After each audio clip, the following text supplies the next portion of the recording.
Good morning, afternoon. How's everyone doing today? In today's Market Watch, we're going to talk about a bunch of cards here. But before I begin, I just want to say, guys, from now on, I think, because you guys ask me a lot of questions in these Market Watch videos, and I never really get a chance to fully address your questions. So at the end of every Market Watch, I'm just going to pick one of your questions randomly and address them. I think that'll be an easy way to answer your questions. If you didn't get your question answered, just comment down below in this video, and in the next Market Watch, I could be answering your question. I think that's the easier way of just doing it. Before I begin my Market Watch, though, I want to talk about Konami and how the fact that they're actually doing more for the Judge program, which is kind of cool. Oh wait, they're doing it because it's the 10th anniversary of the Judge program. Now, I had my differences with the Judge program in the past. I'm not a big fan of it. I think Konami needs to give more tests, more intricate tests on rulings, make it a lot harder. And the reason why they should make it a lot harder, because sometimes these judges just don't know what they're talking about. I will say, and before I begin and start hammering on judges, I will never judge a Yu-Gi-Oh event. I hate the idea of judging. I think it's horrible. I think the people who do it have great willpower, because that whole notion of judging an event is just absolutely terrible. What you're doing is, you're getting up to the event early before anyone else does, and you're staying until everyone leaves. You're doing this for literally minimum wage, a box of Yu-Gi-Oh cards, maybe one of these if we do a YCS event, and 2 slices of pizza. It's absolutely terrible, and the judges that do it, I really do have a great amount of respect for. It's not easy what they do, and even though I don't like some of these judges, and I know you guys probably don't like some of these judges, what they do is not easy. So you gotta, even though you don't like some of them, at least have that little grain of respect for them for that, because they are going through a lot. With that said, I think these tokens look amazing. I think that looks amazing. That looks amazing. That looks amazing. All these look amazing for these judges, and I'm glad they're finally getting more compensation. I didn't like the Judge program, but I always felt like judges needed more compensation, more things specially made for them. They deserve it.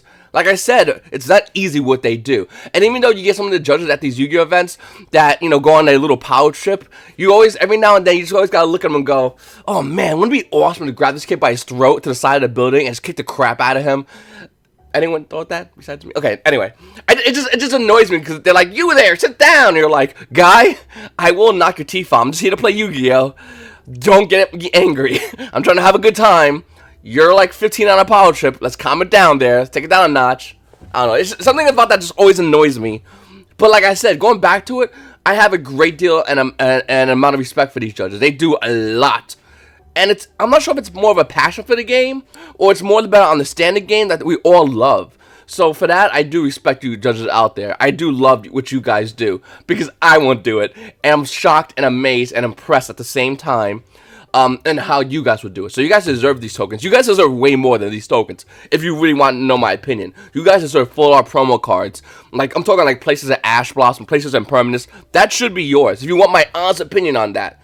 By the way, field centers are not listed on TCG Player. Hi, TCG Player, can you get on top of this? You see, judges still get field center cards listed on TCG Player. When you look at Dragon Ball Super, their judge cards are listed on TCG Player, so the judges can sell and make some money. That's pretty cool. Magic the Gathering has judge cards that have good value. That's money that those judges get. That's awesome. And I feel Yu-Gi-Oh should have something that judges can sell if they want to get money.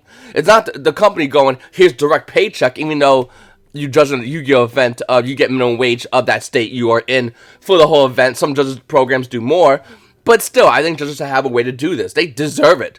Once again, there's some judges I don't like and I absolutely hate, but about, I'm going to say, 98% of all judges, I actually like a lot and I respect a lot. I really do, because they go through hell so I could better enjoy my game. It's not easy what they do. Anyway. Draw Lockbird. I know I've been covering this card literally every single day, and I know you're probably sick and tired of it, but every time I talk about this card, it just goes up in value. That's the only reason I would cover it so much, is because it's so shocking. 1, it should be a lot higher, I think. 2, it was a lot lower. And 3, it's going a lot higher. Looking at Draw Lockbird, current price point is $45 on the market price. Wrongo! $55, paisanos. After that one sells, it's hitting $60 for Draw Lockbird. It's going to be hitting $71 soon. Anyway, let's look at frames instruction real quickly, guys. Infinite Permanence is still worth a lot of money, and still going to be worth a lot of money. In fact, it's kind of amazing how it's just broken under $90, but it sells a lot of money with an April reprint coming. It's still going to hold this price point. It won't hold $90 by April, but it's still going to hold a high price point due to the fact that we know that Infinite Impermanence is going to be hit in the April Power Duelist set. It's going to be as a short print. Up next, Ghost Bell in the Haunted Mansion is going lower in value. It's about $43 to $45. It's going to continue dropping lower in value. Even though it's a decent card, it's not as good as the other hand traps. That's always my problem with Ghost Bell in the Haunted Mansion. I never hated this card. I just never felt it was as good as the other hand traps out there.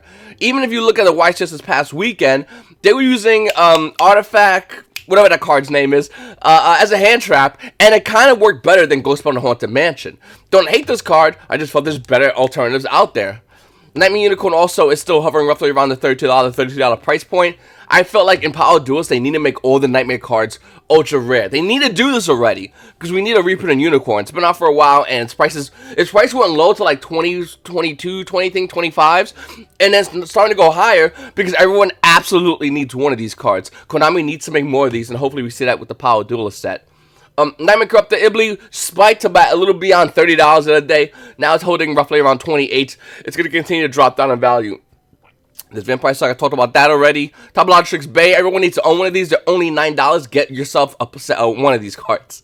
Up next, Cybernetic Horizon. My favorite thing about Cybernetic Horizon is the Cybernetic Horizon Special Edition, the box, is $72. The Cybernetic Horizon Booster Boxes, this one's $53. After that, it's $67. Okay, yeah. Boar Sword's worth more than both those, than either one of those. Like, literally, if you pull Boar Sword, you plus. If you don't, you just lose out. Like, that's how it works now with Cybernetic Horizon sealed product. You pull Boar Sword, you plus hard. You don't pull Boar Sword, well, you just don't plus at all. Look at the price points, roughly around $83 for Boar Sword Dragon. What's first edition going at? Market price showing this card to be roughly around $85 to $86. There's a first edition over here, it's over $90. The thing is, unlike Infinite Permits, you need one of these, and that's it. You get one of these, you're good to go. Looking at Danger Nessie, it's currently roughly around $33. Danger Jackalope is actually $17. This card was 10s forever, going higher in value because you need this. If you play the Thunder Dragon variant, you kind of need this. Even though I saw one build with Burning Abyss that ran 2 of these and 2 of these, it's kind of awkward. Danger Bigfoot is just, we just don't need, but we used to need, so it has value. That's the only reason this card has value. It's, we used to need this card, we don't need it, but we used to need it. It's a secret rare, value. Looking at Cyber Reps, I'm still holding roughly around $6. Seeger, these are all about the same prices for Cybers. They haven't really changed too crazily. Hertz is about that $4 from its original $5 price point. Going over to next page, Ecomax is roughly around $3. Chupacabra is worth nothing because, once again, I think the Thunder Dragon variant plays this. I think, but it's not as needed. It's not as wanted. Everybody has tons of these. This is good artwork, Celestial Observatory. I love the art. Look at it. I gotta really get something going with this artwork. Look at this. Look, I want to print up huge artworks and have it in my house. I have Magic pieces. I want to have Yu-Gi-Oh pieces of artwork. Up next, guys, looking at Inspector Board. It's another card that everyone's starting to go back to. What I like about Inspector Border is it has limitations, but it's still a good card, which makes it, in my opinion, a well-balanced card. Anyone saying Inspector Border needs to be hit in the ban list needs to be hit with a hammer. Literally, Inspector Border is straight up. It's so good. Let me give you a great example. Nobody really mains Inspector Border besides 2 Dracos. 2 Dracos, for the most part, is almost at this point a tier 2 deck, so it's not seeing as much meta play. It's still a good deck, in my opinion. Moving forward with that, though, looking at Inspector Border, it can be added when you play against decks like, let's say, Altergeist, which this card is really good against. Here's the thing, my fellow Altergeist players. We run Dynamax or Prankatops. So if you do go Inspector Border against us, we special summon Prankatops, we smack your border, and we punish you by making you go -1 on it by activating Dynamax or Prankatops effect. So it's balanced. Now, if you get us with Sporter and we don't have Prankatops, you beat our face until we die. There's another alternative. I think with Altergeist Protocol, when Meloseek swinging activating Meloseek effect, I'm pretty sure that effect works. I know with Skill Drain that effect works. And when you have a Protocol on board, you have Meloseek, you swing a Meloseek, you activate Meloseek's effect.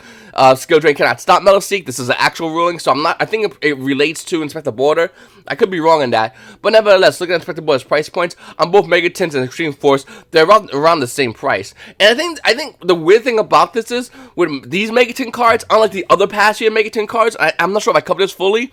The value of these Megatin cards, if the cards show any kind of meta play or meta relevance whatsoever, is going to be near the value of the original prints due to the fact that the 2018 Megatons was not as pulled heavily as 2017, 16, 2015, all that jazz. So yeah, get ready for some weird price points moving on in the future if anything in the 2018 Megatons show any kind of relevance within the meta. It's just really interesting to note that.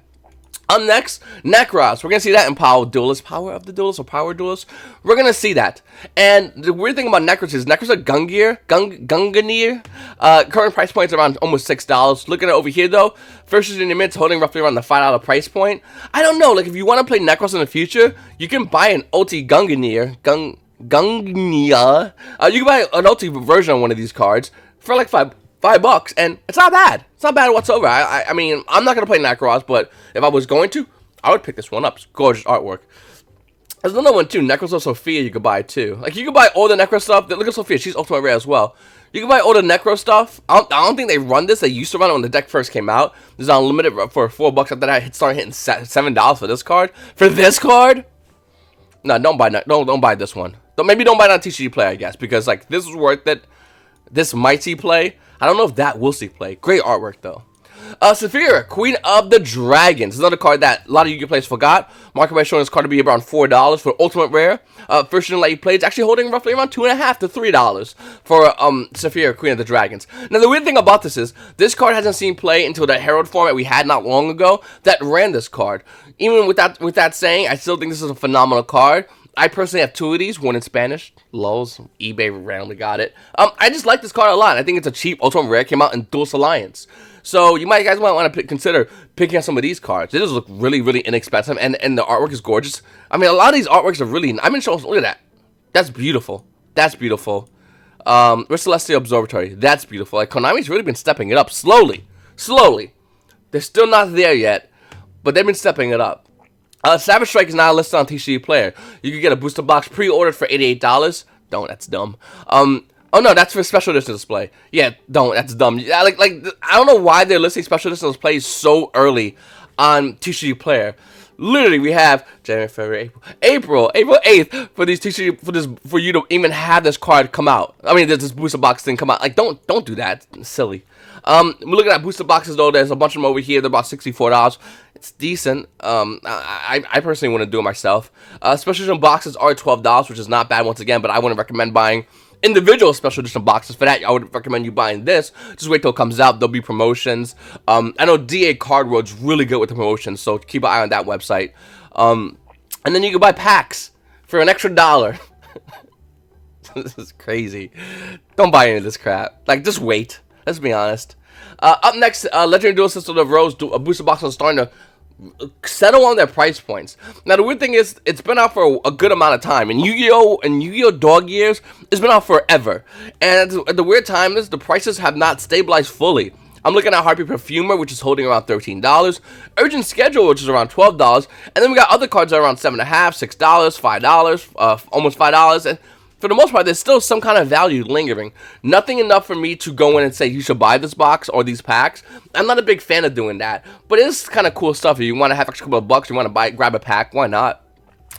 Thunder Dragon Colossus is, in my opinion, starting to tank in value. Looking at price terms, which is falling up, we can see it's starting to tank in value. Market price on this card to be roughly around $50, and for the most part, it is. It's around $50. Besides the fact that this one's over here at $45 for first edition, he only has one listing. Unlimited near mint are about $50s. First editions are about $52. So it's kind of holding its value. It's just not holding strong. And I think Thunder Dragon Colossus will ultimately start going down in value, even though it's still going to be a tier 1 deck. In my opinion, after Savage Strike and after the bans, I still think this deck's going to be phenomenal. But with that said, I think Thunder Dragons will have a hard competition with the release of cards coming out in Savage Strike. Up next, Danger Tsuchinoko being about $34. Market price showing to go higher in value. Look over here, guys, it's $37. So what we know from the market currently, the only dangers that have any kind of value is Tsuchinoko and is Jackalope. These are like the two main dangers going up in value. Coincidentally, these are the two main danger monsters that I use in Burning Abyss decks. We saw the previous YCS that Burning Abyss is easily just, if you give it a turn, it will knock you out. You better set up for this deck.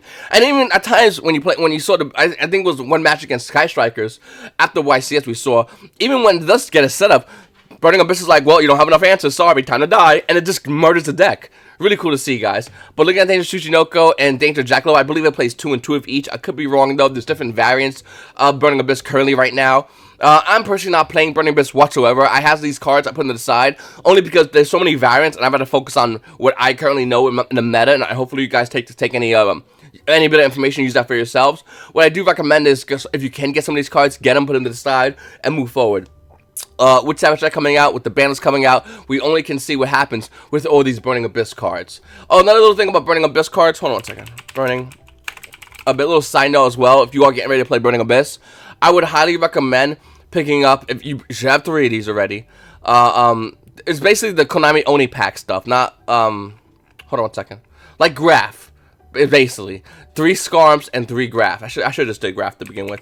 Graph coming out super rare. I would recommend getting super rare Graphs. They're pretty cheap right now, right? Where are they? Super rare Graphs are about $2. Yeah, about $2. I would recommend getting 3. No, is that? Yeah, super rare. Yeah, I would recommend getting 3 of these. Gross. Or these, if you want the regular rare ones. The reason why is just to have extras in case they do come off the ban list. Sears comes in rare, so just get the rare ones. Don't get the gold rares. It's absolutely terrible. Chaos Dragon Levinier. Market price is roughly around $9. Price trend showing it go down, but price trend is absolutely wrong. Good job on that, waiting for us that update, TCG player. The current price point is roughly almost around $12 for Chaos Dragon Levinier. Now, the thing about this card, which I like a lot, is I don't like it in Burning Abyss. I like it in Guard Dragons. I think it'd be kind of cool to see. I like it in any deck except Burning Abyss. I think BLS is infinitely better. This card's not bad. I just think BLS is better, in my opinion. Unless they run like 2 BLS and maybe a Chaos Dragon Levinier, I could kind of see that working. Kinda. But even then, I'm not too convinced on that setup. Up next is Trap Trick, which is going low in value, and now starting, as you can see right here in price trends, actually working. It's starting to go back up in value. Market price showing to be about $19, and we got limited like play 19, near mints beyond 19, and for first editions, it's hitting almost near $20 for Trap Trick. It was going low for a minute there, hit I think 17 at one point, and now it's starting to go higher in value for some weird reason. Some of the Burning Abyss decks, I think, kind of use this. I don't agree with this card. I just don't like the ability that you play. I mean, I like you play any trap card out, but then you lock yourself out to activating that one trap card, or one trap card in general for the rest of that turn, which is decent, but can murder your face. So it's kind of weird. I don't hate this card, but I'm not as enthusiastic about this card. For, not Burning Abyss, for, Guys. Up next, Lightning Chidori. Lightning Chidori has a market price of $5.64. Looking at it real quickly, though, a limit Lightning plate's hitting near $7. If you want a first edition version of Lightning Chidori, well, Lightning plate's gonna run you about $13. Near Mint's gonna run you about $15. Yeah, I don't know what's happening with all the Harpy love. Like, I feel like I'm in the dark on all this Harpy love. First we saw Hysteric Sign go up in value, and now we're seeing Chidori go up in value. Obviously, Chidori is a card only being used currently by Harpies. Or Thunder Dragon fan. Actually, no, Thunder Dragons don't run that. They're light. Thunder Dragon family, if anyone knows that. No, Dragon family, whatever they call them. Sis Hunter, Ma Hunter, Bro Hunter. If only they would win. Anyway, yeah, the only deck that I think that runs Chidori is yeah, Harvey's. Why is this card go up in value? I don't understand it. It was like 6s when I went in and got mines. So and that wasn't too long ago. So I'm just confused why this card has any intrinsic value. Looking at Hysteric Side, it has value. And we're not done yet, by the way. Here's a new card for you guys out there. Harpy Dancer. Market price showing to be about $9. And yeah, it's hitting $9 easily for Harpy Dancer. Are Harpies meta and we just all don't know about it? Like, cause why should Chicago gonna be just the top 4 is just nothing but Harpy players? Because I want to get in on the excitement because I goddamn love this deck. But I just don't know. I don't think it's good. And I don't know why it's like at this value. Is it because it didn't get a reprint in the Harpy set, so Harpy players want to grab their Dancers now? That could be it, I guess. I don't know, it's really weird what's happening with Harpies. Up next, Ash Blossom Joyous Spring. Now, I'm not going to talk about the Secret Rare Ash. That's a whole big thing over there. But Ash Blossom Ultra Rares are going down in value. $34 market price, and we're seeing it, for the most part, really stay under the current market price. Now, Ash Blossom Super Rares are doing the same thing. They're way below their current market price. And the reason why is because of the Ash Blossom reprint that Yu-Gi-Oh! Players say we're not getting.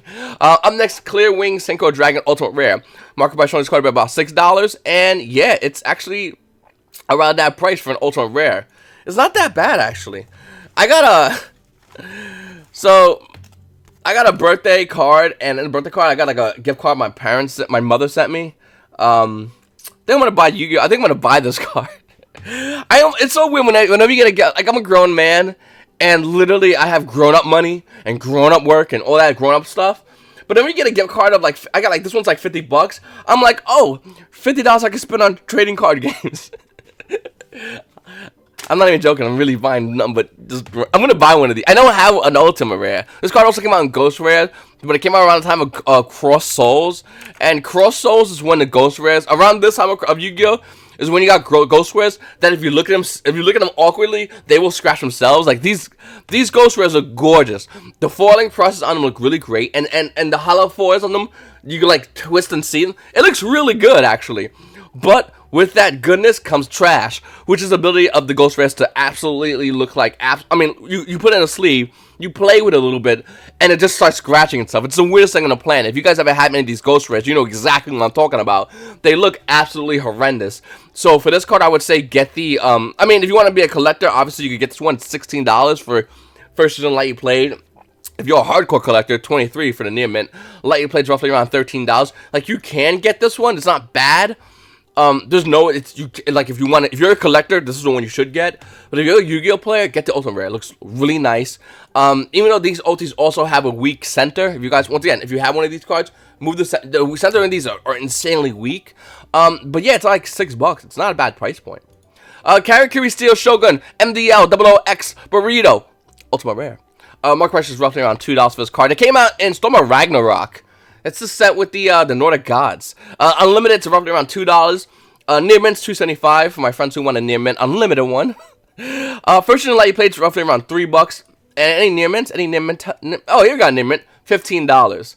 So a first edition version of this card is around $3. But if you had it near mint, it's around. And I mean, there's 2 over here. Page 1 has none. Yeah, unlimited ulti for 2. You know what? I was thinking about it, and someone commented my last video, and I actually grabbed this card because I thought it was really interesting how they brought it up. Karakuris have gotten no love. Like, no love. Literally, Konami, where's my Karakuri love? I want a Karakuri Link card already. And I think I'm not the only one alone in this one.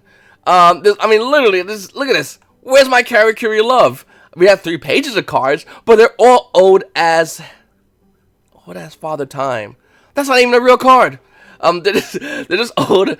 They're just super old, and I don't understand why we got to deal with this, Konami. Alright, so that's the end of the Market Watch, guys. I really appreciate you guys watching. If you haven't subscribed already, please make sure to subscribe. I really appreciate you guys watching my videos. Thank you so much. I love your comments. I read every single one of your comments. I read some of your comments. I read 3, 4, 5 times a day. I really do, because I really enjoy reading everyone's comments. I'll reread comments, just because. And I really appreciate what you guys say about everything, including things I agree with and disagree with. So let's get reading one of my comments from my past videos. The video I did before, actually. Hey V, I found TCG Player to be great, but I'm curious about your opinions on how it can improve. Sure. You see, I love TCG Player. I think TCG Player is almost perfect. Here's the problem, though. When you go to Card Market, it's just better than TCG Player. And for some weird reason, that aggravates me, because it shouldn't be. We'll grab a random card. This is a horrible example, actually. Even though it's a really good card. Like, it's just artwork. It looks really pretty. Okay, we'll go to singles, because this is how they sort everything. We'll click on Lady Debug. Okay. Why is it not showing? It normally shows the deck of... Oh, Lady Debug doesn't have a physical deck yet. Okay. It's only regional decks, I think it is. Okay, let's click on Isold. Oh, Summon Sorcerers. It's the same thing. The cool thing about why Card Market is, it shows you the price movements, and you can see it over here. It has a good date, the average sell price, the price trends. All the sales are down here if you want to buy from the sellers, and how many they have and stuff like that. And it also shows you the decks, and I love that. It shows you the decks, the place they came in, the date of the decks, the event that was done in, and you can click on the deck, all from the same page, mind you. And here's the full deck. Side, extra, all this jazz. The only thing I would recommend they would have, I wish they would have, would be the entire price. It has an estimated price, but not the full price, which is really interesting. I wonder why they went decide to go that way. Grab another card like Brilliant Fusion, and you can click on it. And here's all the versions of Brilliant Fusion. And you go, you know what? I don't want the Super Rare, I want the Ultra Rare. So bam, click on the Ultra Rare. And then, oh look, here's all the decks Brilliant Fusion was in. TCG Player does not have that feature. Also, Something about TCG Player annoys me is that it lags so heavily. It's missing features. It lags really badly when I do my market watches, and when I'm off screen, when I'm not recording my videos, I'm still looking at the cards constantly. I love looking at Yu-Gi-Oh cards and seeing where they're going, or what I should buy, or what I don't want to buy, or which I sell. But the website is super laggy, which it shouldn't be. It really shouldn't be that laggy. There's a whole company behind this website, and it's still laggy. Another thing is, it just doesn't have as much things. I mentioned earlier about the Yu-Gi-Oh! Field Center cards. It's not listed here whatsoever. I wish it had that. Like, this website should have a lot more to offer, but it doesn't. The only thing it gives you is lag. Now, I don't hate this website. I said it before. I like this website a lot. I think this website is a phenomenal resource, and if done correctly, can be even better for us Yu-Gi-Oh! Players. It's average, but we're not giving average plays. You guys can have a flip phone, but we all have our iPhones and Android phones, and the reason why is because that's about the average, and we have something which is way better. And we're going to use the better thing every single time, unless you're grandpa. With that said, on TCG Player, I feel like it's being grandpa when it should be the iPhone, Android phone kind of device. And that's why I like TCG Player. I think I like TCG Player, but I don't like it as much as I do Card Market. The only reason I can't use Card Market because it's all European TCG, where I'm a complete North American in general. I think TCG, because you got North and South America TCG. That's what I mostly focus on. If there's a European version of V, he has it way easier because he gets to use this website, which is just, in my opinion, a more better website. It is what it is. Hopefully hopefully TCG Player can fix their setup. And once again, I don't think it's bad, but it can be better. And they're working on bettering themselves constantly. I've seen new, better updates to the ability to add pictures on cards, which I think is awesome. The ability to add, take a picture of a card that's different language and add in there. It's cool. They should have more. They should have it set up for. Look, I'll give you a great example for Magic the Gathering. Click on Ultimate Masters over here. Just click on Ultimate Masters. Click on any card. Let's grab a card. Tarmogoyf. Great selection. This card used to be a lot more money back in the day. Anyway, and you can literally look up its language, and that's kind of cool. I like that. I mean, they're not as many listed, but you can look up listed languages of cards, and you can list them by the language, as opposed to with in Yu-Gi-Oh, you gotta take a picture, say it's German, and list it like that. Yu-Gi-Oh players like that, but if you're a Yu-Gi-Oh player and you're like, oh, I want this Yu-Gi-Oh card, oh, let me see if they have it in French. Maybe I get the whole deck in French. That ability is a lot more easier. By the way, Ultimate Masters just recently came out here, so it'd be hard if you can find foreign cards. Go back to an older set, like, let's say, Eldritch Moon. Because with Magic the Gathering, oh, here it is right here. Magic the Gathering releases boxes of sealed product to the stores, and you could buy boxes. Like in my store right now, I have a box of, I think, Chinese Eldritch Moon, I want to say. It's Chinese S and Chinese T. Mr. Chinese T. I don't know why I found that funny. But yeah, like, what the hell? Okay, Chinese S? Like, you just get foreign cards. Bam. There you go. There you go. You happy? We're happy? So evidently you can't get T, but you can. Anyway, so I do like this ability. I just wish we had it for Yu-Gi-Oh! A lot more easy and a lot more simplistic, so Yu-Gi-Oh! Players can list these cards. I don't understand why we have to take a picture of a foreign card when we just list a foreign card. Stuff like that. Like I said, it needs a lot of little improvements to make TCG Player better. Instead of working on the TCG Player app, which I just don't like. I think it doesn't really work all the time. If you have used the app before, it's not as good unless you're selling 1 or 2 cards at a time. Hopefully that answered your question. I don't hate TCG Player. I think it could be better. It's your boy V, guys. Please make sure to subscribe. Hit the comment section button. Maybe I'll read your comment in my next video, and hit the like button. Guys, have a good day.